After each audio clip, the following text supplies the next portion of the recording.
Základní model robotických vysavačů Roomba, iRobot Roomba 605, nabízí vše, co je potřeba pro kvalitní úklid. Kvalitu úklidu robotických vysavačů Roomba má na svědomí vysoce funkční třístupňový čistící systém. Ten si poradí s úklidem všech typů tvrdých podlah i koberců. Díky navigaci iAdapt zajistí vysavač dokonalý úklid bytu i rodinného domu. Po skončení úklidu se Roomba do nabíjecí stanice automaticky vrátí a začne se nabíjet. Vysávání jemného prachu zajišťuje výkonný sací motor. Filtraci vzduchu zajišťuje filtr Aerovac.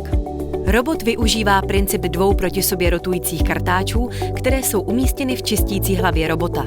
Díky nim Roomba velmi efektivně sbírá prach i velké nečistoty z podlahy. Díky přítomnosti bočního kartáčku dokáže Roomba efektivně čistit i místa okolo nábytku, podél stěn, rohy místností a jiná těžko dostupná místa.